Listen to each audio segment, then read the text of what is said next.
গুরুজির দেওয়া অভিশাপের হাত থেকে আয়ুষকে রক্ষার জন্য এবার আবারও গুরুজির সঙ্গে গোপনে ইন্দ্রাণী গাঙ্গুলিকে সঙ্গে করিয়ে নিয়ে সেই বিধান চাইতে এবার গুরুজির আশ্রমে ছুটে গেল কুসুম। হ্যাঁ বন্ধুরা, ভিডিওটা লাইক দিয়ে দেখতে থাকুন।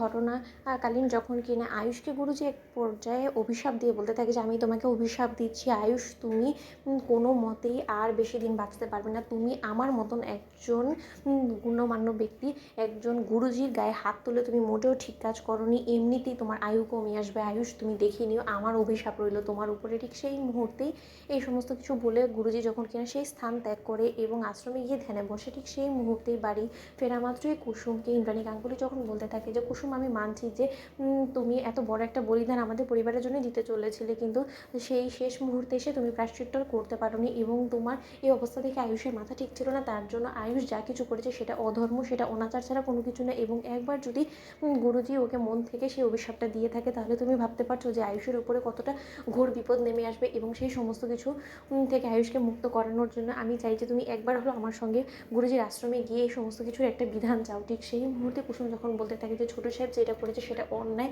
সেটা অধর্ম ছাড়া কোনো কিছু নেই, এবং তার জন্য আমি গুরুজির কাছে গিয়ে সমাধান চাইবো। এবং আমার দীর্ঘ বিশ্বাস, দেখবেন আপনি দেখবেন গুরুজি কোনো মতে মুখ ফিরিয়ে থাকতে পারবে না। এবং যে করেই হোক না কেন এই গাঙ্গুলি পরিবারের উপরে আসা এই ভয়াবহ বিপদ আমি ঠেকাবই। ঠিক সেই মুহূর্তে গোপনে যখন কিনা গুরুজির আশ্রমে কুসুমকে সঙ্গে করে ইন্দ্রাণী গাঙ্গুলি যায় এবং সেখানে গুরুজির ধ্যান ভেঙে যায়। এবং তারপর মুহূর্তে কুসুম যখন গুরুজিকে বলতে থাকে যে গুরুজি যেটা ছোটো সাহেব করেছে সেটা কোনো মতে হয়তো বা ঠিক করেনি এবং তার মাথা খারাপ ছিল, তাই সে সমস্ত উল্টোপাল্টা কথা বলে ফেলেছে। এত দিন যাবত আপনি এই বাড়িতে আসা যাওয়া করছেন, কোনোদিনই কি ছোটো সাহেব এরকম আচরণ করেছে? আসলে সেই ছেলে মানুষই করে ফেলেছে। এর জন্য আমি আপনার কাছে ক্ষমা চাইছি, কিন্তু এই পরিবারকে বিপদের হাত থেকে রক্ষা করার জন্য এবং ছোটো সাহেবকে অভিশাপ মুক্ত আপনার হাত থেকে করানোর জন্য আমি একটা বিধান চাই। আপনি যা বলবেন আমি সেটাই করবো, কিন্তু এই যাত্রায় ছোটো সাহেব কোনো কিছুই জানতে পারবে না।